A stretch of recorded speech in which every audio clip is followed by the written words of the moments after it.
მოდი ვისაუბროთ ქართველურ ენებზე. რომელი ენები შედის ქართველურ ენათა ოჯახში? პირველ რიგში რასაკვირველია ქართული, ასევე სვანური, ლაზური, მეგრული, ქალდეული და მესხური. ლაზური და მეგრული არის კოლხური ენა. სვანური ენა. რაც შეეხება მესხურს და ქალდეურ ენას, იგივე ხალიბურ ენას, ეს ორი ენა სამწუხაროდ თითქმის გაქრა. მოდი მივყვეთ ისტორიას. როგორ შეიქმნა ეს ენები? დავიწყოთ დასაბამიდან. ჩვენ ყველა ერთი საერთო ტომიდან მოვდივართ. ეს ტომი ცხოვრობდა თელს ანატოლიის ჩრდილოეთში, კავკასიაში და ევროპის კონტინენტზე.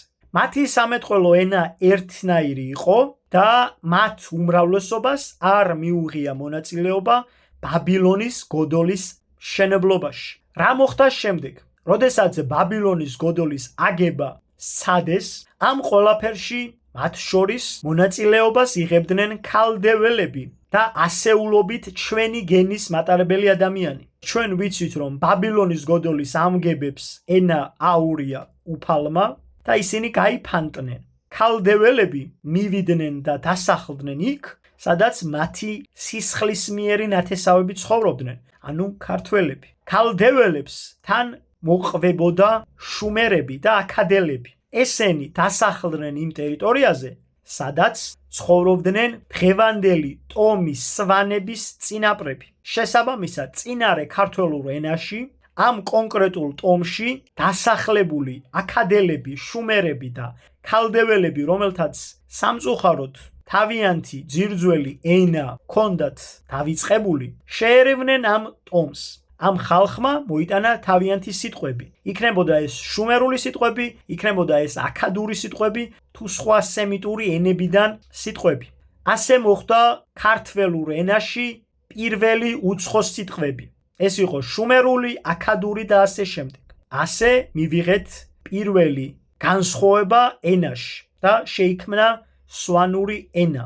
ამის შემდეგ გადის დრო და დასავლეთ საქართველოს და სამხრეთ საქართველოს ტერიტორიაზე სახლდებიან ნებაყოფლობით ან ძალდატანებით კიდევ რამდენიმე სემიტური ტომი. მათ შორის უგარითები, მათ შორის ებრაელები, მათ შორის ბერძნები, მათ შორის კიმერიელები და ასე შემდეგ.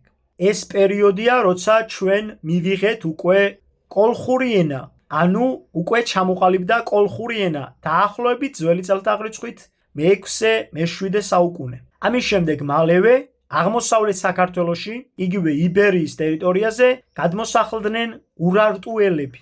შესაბამისად, ურარტუელებმაც წამოიღეს თავიანთი სიტყვები, მაგალითად ყირამალა, თავდაყირა, ქალაქი და ასე შემდეგ და ასე შემდეგ.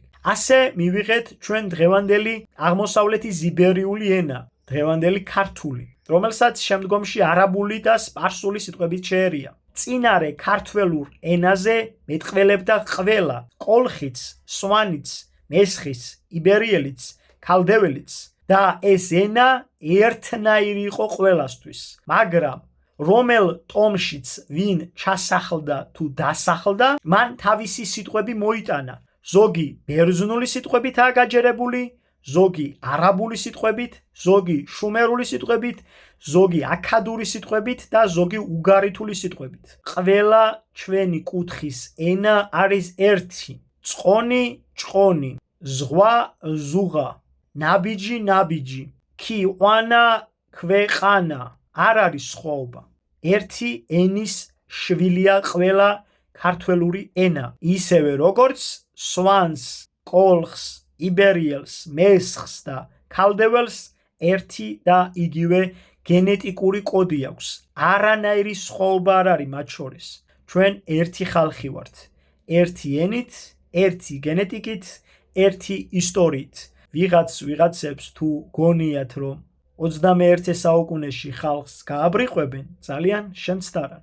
21 საუკუნე არის ეპოქა, როდესაც ხალხი მასიურად იტესტება. შესაბამისად, გვარ ბაბლუანს, გვარ მეტრეველს, გვარ ბოკუჩავას, გვარ ლაზბას, გვარ ლეკვეიშვილს, გვარ არველაძეს ერთი და იგივე გენეტიკური კოდი აქვს, ისევე როგორც გვარ გაგუას, გვარ ღუდუშაურს, გვარ ანდრონიკაშვილს და მე ერთი და იგივე ჯიორია ორი გენეტიკური კოდი გვაქვს. არ არის სხვაობა ჩვენ შორის. აღმოსავლეთშიც, დასავლეთშიც, ჩრდილოეთშიც და სამხრეთშიც ერთი და იგივე ხალხი ვცხოვრობთ.